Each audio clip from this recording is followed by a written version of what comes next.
Tumwa magavana ambao wako hapa, balozi wa Amerika, all our guests from locally and internationally, wamama wa Nairobi na wamama wa Kenya mzima. Bwana asifiwe. God is good all the time, and that's his nature. Asante. Your Excellency, I recognize the presence of leaders, female leaders, but also male leaders. Here amongst us we have the Member of Parliament, who is the host, the Member of Parliament for Starehe, anaitwa Amos Mwago, ambaye ako na sisi hapa.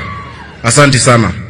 Also we have our women representative for Nairobi County, Mama County, Esther Pasaris, ambaye ako hapa na sisi, na wabunge na maseneta ambao watatambuliwa.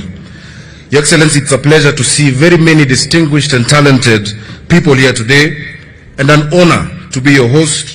Karibuni Kanairo, karibuni Nairobi, karibuni tena. And a special welcome, of course, to our visitors from abroad. Now I want to especially thank you, Your Excellency, William Ruto and the Deputy President, and Pastor Dorcas for being here.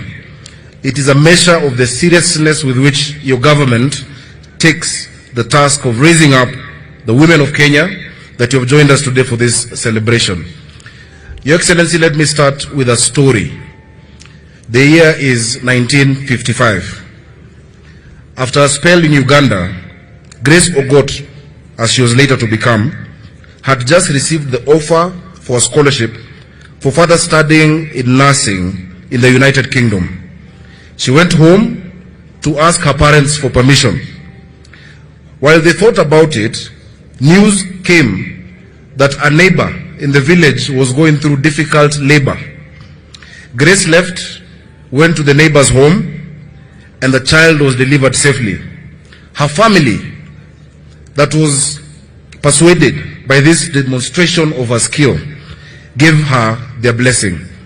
Grace Ogot went on in May 1955 to become the first Kenyan state-certified midwife to be trained in England, served in Kenya, and when she returned, she was later elected Member of Parliament, then served as an assistant minister. I know a few examples, better examples, of the transformative power of education and knowledge. Grace Ogot's education freed her and led her to serve a country through a long and productive life. The story of Grace Ogot needs to be the story of Jane Kigo of Dandora, needs to be the story of Washiko, needs to be the story of Akinyi in Kibera, it needs to be the story of many more of our women. Your Excellency, our theme this year is transformation for gender equity through technology and digital education.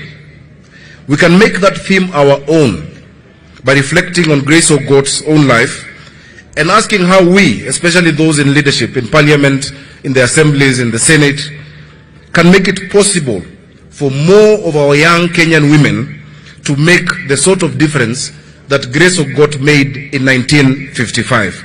The first thing we might take from the story of Grace Ogot is that she was given the opportunity to learn a badly needed technical skill.